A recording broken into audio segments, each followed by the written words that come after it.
አንድ ድንቅ መጽሐፍ እየተመለከትን ነው። Who moved my cheese? አይቤን ማን ወሰደው? ይህ ሁለተኛው ክፍል ነው። ጸሐፊው ስፔንሰርም አንድ ነገር በደንብ ልትረዱ ይገባል ይላል። ድሮ ይዛችሁት የነበረውን አይባችሁን ቶሎ በለቀቃችሁ ቁጥር ቶሎ አዲስ አይብ የማግኘት እድላችሁ ከፍ ይላል።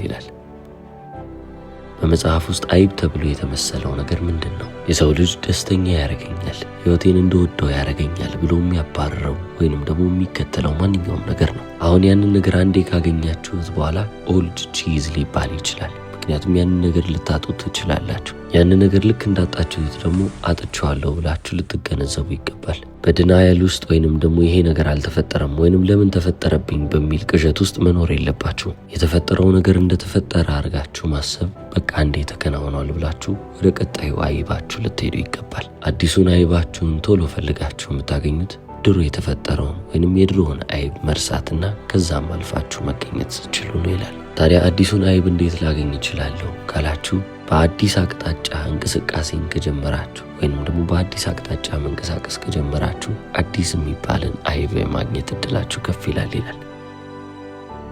ከዚህም በተጨማሪ ምንን መጠቀም እችላለሁ ካላችሁ ኢማጂኔሽንን ተጠቀሙ ይላል። አዲሱን አይባችሁን ካገኛችሁ በኋላ ህይወታችሁ ምን ሊመስል እንደሚችል በአይነ ህሊናችሁ እየተመለከታችሁ ኢንጆይ የምታደርጉ ከሆነ የምትደሰቱ ከሆነ ያንን አዲስ የሚባለውን አይብ የማግኘት እድላችሁ ከፍ ያለ ነው። ያም ኢማጂኔሽናችሁ ወደዛ እውነታ የሚመራችሁ ይሆናል ይላል። እንግዲህ የሃምና የሃውን ታሪክ ሰምተናል አይደለም? በፊት ቺዝ የሚያገኙበት ስቴሽን ውስጥ ይቀመጡ ነበር። እዛ ቺዝ ስቴሽን ውስጥ ግን ቁጭ ብለው ምንም አይነት ቺዝ ወይንም አይብ ሊያገኙ አልቻሉም። አይጦቹ ተነስተው ምንድን ያደረጉት ሜዝ ውስጥ ወይንም የእንቆቅልሽ የተባለበት መንገድ ውስጥ አዲስ የሚባል ቺዝ፣ አዲስ የሚባል አይብን መፈለግ ጀመሩ። ፈልገውም ደግሞ ሊያገኙ ቻሉ። ሃምና ሃው ግን እዛ ቺዝለስ በተባለው ስቴሽን ውስጥ አይብ የሌለው ስቴሽን ውስጥ ያሳለፉት ጊዜም ይበዛል። ጸሐፊው ታዲያ እዚህ ጋር አንድ ነገርን ይናገራል። ቺዝለስ ስቴሽን ውስጥ ወይንም አይብ የሌለበት ቦታ ላይ ከምትቀመጡ እዛ ሜዝ ውስጥ ወይንም እዛ የእንቆቅልሽ መንገድ ውስጥ ወጥታችሁ አዲስ አይባችሁን መፈለግ ይሻላል። ብትጠፉም እንኳን እዛ የሌለበት ቦታ ከመቀመጥ ይሻላል ይላል። ሁሌም ቢሆን ታዲያ አዲስ ቺዝ ለማግኘት ወይንም ደግሞ አዲስ የሚባል አይብ ለማግኘት እምነት የሚባለው ነገር ያስፈልጋል። አዲስ ቺዝ አግኝቼ አዲስ አይብ አግኝቼ አዲስ የሚባል ኤክስፒሪየንስ ይኖረኛል፣ የበለጠም አጣጥመዋለሁ ብላችሁ የምታስቡ ከሆነ የዛኔ የህይወታችሁን መንገድ እየለወጣችሁ እየቀየራችሁ እናንተ ያንን ነገር መፈለግ ትጀምራላችሁ። ለእናንተ ከባድ አይሆንም። ታዲያ ጸሐፊው ስፔንሰር አንድ ነገርን ግልጽ ያደርጋል። በድሮ እምነቶቻችሁ አዲስ የሚባል ቺዝን ልታገኙ አትችሉም። ይህ ማለት በፊት እንደምታስቡት እያሰባችሁ አዲስ የሚባል ወይንም የተለየ የሚባል ውጤት ልታገኙ አትችሉም ማለት ነው። በህይወቴ እንደነዚህ አይነት ነገሮችን ማግኘት እፈልጋለሁ ወይንም ደግሞ መያዝ እፈልጋለሁ ብላችሁ ያሰባችሁ ሰዎች ከሆናችሁ እነዛን ነገሮች የያዘ ሰው መሆን መቻል ይጠበቅባችኋል። አሁን ላይ ሆናችሁ የምታዩትን ጥቃቅን የሚባሉ ለውጦችን ልብ ማለት ማስተዋል ወደፊት ለሚመጡባችሁ ትላልቅ ለሚባሉ ቻሌንጆች ወይንም ደግሞ ትላልቅ ለሚባሉ ለውጦች እንድትዘጋጁ የሚያደርጋችሁ ይሆናል። አሁን ታዲያ ስለ ታሪኩ እያወራን ነው። አሁንም አልጨረስንም። ሃው የተባለው ካራክተር ወይንም ደግሞ ገጸ ባህሪ ይህንን ሁሉ ትምህርት የተገነዘበ ነው። ስለዚህ ወደ ኋላ ተመልሶ ሃም የተማረውን ነገር ወይንም በመንገዱ ላይ ያወቀውን ነገር እንዳለ ሊያስተምረው ይሞክራል። ሃም ግን በፍጹም አሻፈረኝ ብሎ ቁጭ ያለ ሰው ነው። አሁንም ድረስ በድናያል ወይንም ደግሞ ያንን ነገር አልቀበልም በሚል አመለካከት ውስጥ ነው የተቀመጠው። ይህ ምንን ያሳያል ካላችሁ አሁንም የድሮውን ቺዝ እንደሚፈልግ፣ ድሮ ያገኘውን ነገር ግን አሁን ላይ ያጣውን ነገር መልሶ ማግኘት እንደሚፈልግ ያሳያል። ሃው የተባለው ካራክተርም ወይንም ደግሞ ገጸ ባህሪም ይህንን ነገር ልብ ይልና በቃ እኔ ከዚህ በኋላ መሞከሬን አቆማለሁ። ሃም የተባለው ሰው በፍጹም ሊለወጥ አይችልም። እኔ ምንም ነገር ባድርግ መለወጥ የምችለው ነገር የለም፣ ስለዚህ ይበቃኛል። እሱ ግን መንቀሳቀስ ከፈለገ ራሱ ተነስቶ ማድረግ ያለባቸው ነገሮች አሉ። ያንንም ደግሞ ማድረግ የሚችለው እሱ ብቻ ነው። ማንም ሰው ለሱ ሊያደርግለት እንደማይችል ገብቶኛል አለ። ስለዚህ አሁን እዚህ ጋር ሃው አንድ የተረዳው ነገር አለ።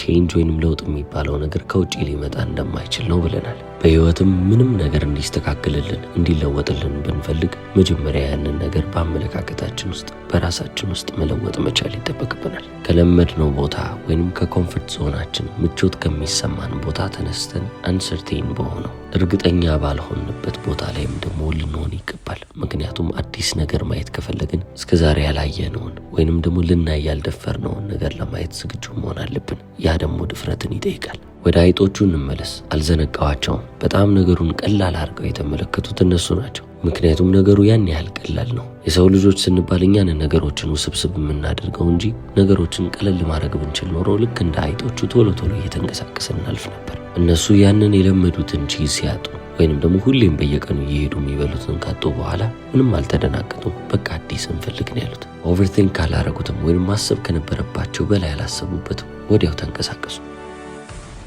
ታዲያ ይሄ ነገር ለህምና ለሃው ለምንድን ነው ይሄን ያህል የከበደው? ሰዎች ስለሆኑ እኮ ነው። በዚህ ኮምፕሌክስ በሆነው አይምሯቸው፣ ነገሮችን ውስብስብ በሚያደርግ አይምሯቸው ነገሮችን የበለጠ እያወሳሰቡ ሄዱ። የራሳቸው የእምነት ስርዓት አላቸው። በተጨማሪም ደግሞ ሂውመን ኢሞሽን የሰው ልጅም ስሜት ደግሞ አላቸው። ሰው ናቸውና። አይጦቹ ግን አይጥ ናቸው። ስሜት የሚባል ነገር የለ። ብሊፍ ሲስተም ወይንም ደግሞ የእምነት ስርዓት የሚባል ነገር የለ። ኮምፕሌክስ የሚባል አይምሮም አይደለም ያላቸው። በቃ ሀ የሚባለው መንገድ ከተዘጋ ለም የሚባለው መንገድ አለ ነው። በቃ እንፈልግ ነው። አሁን በብልሃት ወይንም ደግሞ ስማርት በመሆን ማን የበለጠው ካልን እንግዲህ ሰዎቹ በጣም አስተዋይ ናቸው። የሰው ልጅ ከአይጥ ይበልጣል። ያንን ኤነርጂ ግን ለተሳሳተ ነገር ነው የተጠቀሙት። ችግሩ እዛ ጋር ነው ያለው። እነዚህ ትናንሽ የሚባሉት ሰዎች ወይንም በመጽሐፍ ውስጥ ህምና ሃው ተብለው የተገለጹት ገጸ ባህሪያት ያንን ውብ የሚባለውን አይምሯቸውን ኮምፕሌክስ ነገሮችን ማሰብ የሚችለውን አይምሯቸውን ወስደው ትክክለኛና አሪፍ የሚባለውን አመለካከት ቢይዙና በዛ አቅጣጫ ቢሄዱ ኖሮ ምን ያህል ርቀው ሊሄዱ እንደሚችሉ መገመት አይከብድም።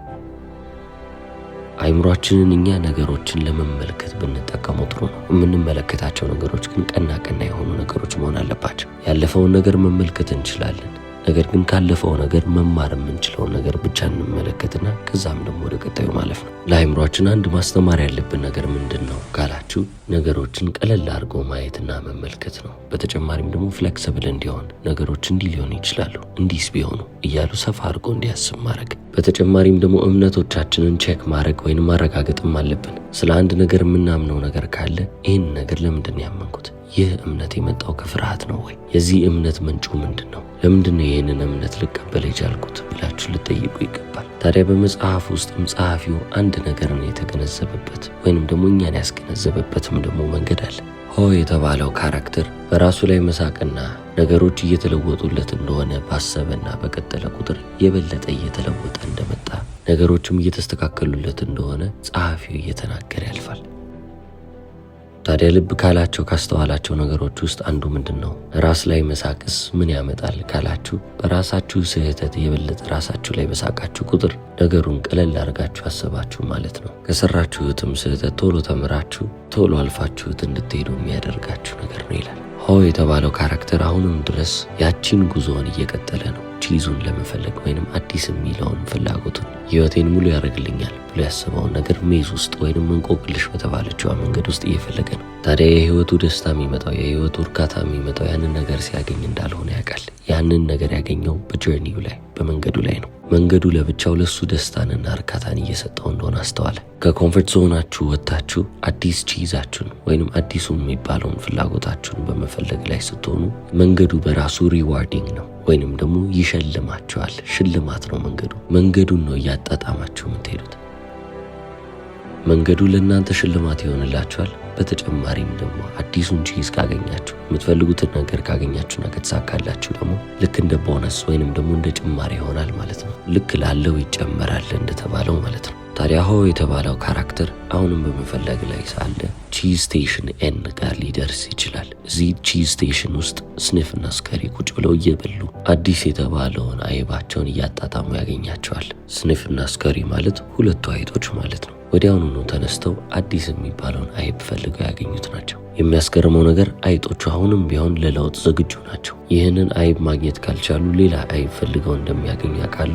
ወደ ፍለጋውም ለመሄድ ደግሞ ምንጊዜም ዝግጁ ናቸው። በዚህ ሰዓት ግን ብቻቸውን አልነበሩም። ሀዋ የተባለውን ካራክተር ልክ እንደነሱ ማሰብ ጀምሯል። አይቤን ካጣው አዲስ የሚባለውን አይብ ደግሞ ፈልጌ ያገኛለሁ ብሎ እያሰበ ነው። ስለዚህ ሀዋ የተባለው ካራክተር አሁንም ያንን ቺዝ የሚፈልገውን ነገር በፈለገበት መጠን እየተጠቀመ ቀጠለ። ወጣ እያለ ግን አልፎ አልፎ ሜዝ ውስጥ የሚከናወነውን ነገር ለማወቅ ይሞክራል። ያቺ የእንቆቅልሽ መንገድ ምን አዲስ ነገርን ይዛ መታለች የሚለውን ማወቅ ይፈልጋል። ምንም ነገር ባይፈጠር ጥሩ ነው፣ እሺ፣ ነገር ግን መፈጠሩ አይቀርም። ስለዚህ ያ ነገር ቢፈጠር ምን ማድረግ አለብኝ የሚለውን ማሰብ አለበት። ያቺ አዲስ ነገር ከተፈጠረች አዲስ እንቅስቃሴ ያስፈልጓል። ያንንም አዲስ እንቅስቃሴ ለማድረግ ሁሌም ቢሆን ዝግጁ ነው። ታዲያ የሆነ ቀን ከቺዝ ስቴሽን ኤን ውጪ የሆነ ድምፅ ይሰማል። ታዲያ ሃው የተባለው ካራክተር በጣም ግራ በመጋባት ማን ይሆን ሄም ይሆናል እንዴ ብሎ ጠረጠረ። ጸሎቱን አደረገና እስቲ ማን ይሆን ብሎ ወጥቶ ቼክ ማድረግ ጀመረ። ታሪኩ በዚያ ያልቃል። ጸሐፊው ስፔንሰር ታሪኩን እዚሁ ጋር ነበር የዘጋው። ቢያንስ ማንን እንዳገኘ ማንን እንዳየ ማወቅ አንችልም ወይ ካላችሁ ማን መጥተው ይሆን? ሄም የተባለው ካራክተር ብቅ ብሎ ነው ወይንስ ደግሞ ሌላ ነገር? ያንን ራሳችሁ ወስኑ ይላል። አሁን ሄም ተብሎ የታሰበው ወይንም ደግሞ ሙጥኝ ብሎ የድሮውን ህይወቱን የያዘው ካራክተር በሁላችንም ውስጥ አለ። አንድ ነገር ላይ በቃ ሙጥኝ ብለን ይሄ ነገር ካልሆነ ብለን ችክ የምንልበት ነገር አለ። ያ ነገር አንዴ ተፈጥሮ ከእጃችን አምልጧል። ነገር ግን ለምን አመለጠኝ የሚልም ድናየል ወይንም ደግሞ እውነታን መካድም ደግሞ ይመጣል። ስለዚህ አሁን እዚህ ዓለም ላይ በጣም ብዙ ሄም አይነት ሰዎች አሉ፣ ልክ እንደ ሄም የሆኑ ማለት ነው። እኛ ራሳችን ሄምን ባንሆን እንኳን ልክ እንደ ሄም አይነት ባህሪ ያለው በውስጣችን ውስጥ ድምፅ የሚሰጠን ነገር አለ። ዓለማችን ውስጥ ያሉት ሄሞች ወይንም ልክ እንደ ሄም አይነት ሰዎች በውስጣችንም ውስጥ ያለው ያ ድምፅ የምርም በራሱ ሰዓት ያለምንም ግፊት የመለወጥ ኃይል አለው ወይ? የሆነ ሰዓት ላይ ከዚህ ቅዠት ይነቃ ይሆን ወይ ካልን አዎ ነው መልሱ። Who Moved My Cheese የተሰኘው መጽሐፍ በጣም አሪፍ መጽሐፍ የሆነው ለዚህ ነው። በጣም ትንሽዬ ታሪክ ይዟል። ነገር ግን ያቺ ትንሽዬ ታሪክ በጣም ትልቅ የሚባልን ወይንም ድንቅ የሚባልን የህይወት ትምህርት ይዛልናለች። አሁን ሁላችንም አንድ ጥያቄ አይምሯችን ላይ ቢኖር ይሄ ነው፣ ሁሉም ለውጥ አሪፍ ነው ወይ? የለውጥም መጥፎ ሊኖረው ይችላል። ነገሮች፣ ሁኔታዎች ሲለዋወጡብን ሁሌም ቢሆን አሪፍ ሊሆን አይችልም እንላለን። ዶክተር ኬን ብለንቻርድ ግን ለዚህ ነገር መልስ አለው። ሁሉም ሰው ሁሉም የሚባለው ለውጥ ጥሩ እንዳልሆነ በተጨማሪም አንዳንዶቹ አስፈላጊ እንዳልሆኑ ይገነዘባል። ይህ እንዳለ ሆኖ ግን በምትለዋወጥና በምትቀያየር ዓለም ውስጥ ሁሌም ቢሆን ለውጥን በማታቆምበት ዓለም ውስጥ እየኖርን ይህንን ለውጥ ድናይ ማድረግ ወይንም መካድ አንችልም። ስለዚህ የራሳችንን አድቫንቴጅ የራሳችንን ብልጫ መውሰድ አለብን። አዳዲስ ነገሮችን መማር አለብን። ቶሎ አዳፕት ማድረግ አለብን፣ መልመድ አለብን። በተጨማሪም ደግሞ የተሻሉ ነገሮችን ኢንጆይ ማድረግ አለብን። ስለዚህ ስፔንሰር Who Moved My Cheese ብሎ መጽሐፉን ሲጽፍላችሁ ሐሳባችሁ ታሪኩ ላይ ሳይሆን ታሪኩን የምትተረጉሙበት መንገድ ነው። እንዴት ነው ህይወቴ ላይ ይሄንን አፕላይ ላደርግ የምችለው? ይህ ታሪክ ህይወቴ ላይ እንድተገብር የሚያደርገኝ ነገር ምንድን ነው? አሁን እየተፈጠረብኝ ያለው ነገር በዚህ ነገር ባስበው በዚህ መንገድ ቢሄድበት ይስተካከላል ወይ ብለን ማሰባችንና ከታሪኩ የወሰድናቸውን ነገሮች ለመተግበር ለራሳችን ቃል መግባታችንና መተግበራችን ነው ዋጋ የሚሰጠው ይላል። ስለዚህ በመጽሐፍ ውስጥ ከተገለጹት ከአራቱ ካራክተሮች ውስጥ ከሁለቱ አይጦችና ከሁለቱ ሰዎች መካከል የትኛውን ትመርጣላችሁ? ስኒፍና ስከሪን ትሆናላችሁ ወይንስ ደግሞ እንደ ሃው ነገሮችን መጀመሪያ አልቀበልም ብላችሁ ከትንሽ ጊዜ በኋላ ግን አዳፕት ለማድረግ አዲስ ነገርን ለመማርና ለመልመድ ዝግጁ ትሆናላችሁ? ምናልባትም ስኒፍና ስከሪ ጥሩ የሚባሉ መልሶች ላይሆኑ ይችላሉ። ምክንያቱም ሁሉም ሰው እንደነሱ በጣም ፈጥኖ የሚለዋወጥ ከሆነ ዓለም በእጅጉ እየፈጠነች የምትሄድ ዓለም ትሆናለች። ነገሮች ሊበላሹ ይችላሉ። አብዛኛው ሰው ግን እንደ ሃው ቢሆን መጀመሪያ ነገሮችን ሪዚስት ለማድረግ ይሞክራል። ነገር ግን በጊዜ ሂደት አይምሮውን እየከፈተ የበለጠ ነገሮችን እያስተዋለ ይመጣል እና እዚህ ዓለም ላይ እንደ ሃው አይነት ሰዎች ቢበዙ ስታቢሊቲን በዚህች ዓለም ውስጥ እያገኘን እናልፋለን። እድለቢስ ከሆናችሁ ግን ልክ እንደ ሄም ሆናችሁ ትቀራላችሁ። ሄም ምንድን ነው የሚያደርገው? ሁሌም ቢሆን በቁጭት ውስጥ፣ ሁሌም ቢሆን በንዴት ውስጥ፣ ሁሌም ቢሆን ባለፈው ታሪክ ውስጥ የሚኖር ሰው ነው። ነገሮች ሁሌ በቃ እንደዚህ ናቸው ብሎ ያምናል። ዓለም ውስጥም የሞሉት ሄሞች አብዛኛው ጊዜ በጣም ኮምፎርታብል የሆኑ ባሉበት ቦታ ምቾት ተሰምቷቸው ከዛ ቦታ መንቀሳቀስ የማይፈልጉ ሰዎች ናቸው። ምቾት ማለት የኑሮ ምቾት ሳይሆን የለመድነው ቦታ ሆነን ስንቀር አዲስ የሚባል የማናውቀውን ቦታ ስለምንጠላ ነው። አንደኛው መንገድ ይሄ ነው። እንደነዚህ አይነት ሄሞች ከሌሉ ግን በጣም ለውጥን የሚፈሩ ወይንም ደግሞ ከለውጥ መሸሽ የሚፈልጉ ሄሞች አሉ ይላል። በዚህች ዓለም ላይ ሰርቫይቭ ለማድረግ ለመትረፍና ከዛም አልፎ ደግሞ እያደጉ ለመሄድ ያሉበትን ቦታ ለቀው ወደ አዲስ ቦታ መሄድ እንዳለባቸው ማስተዋል አለባቸው።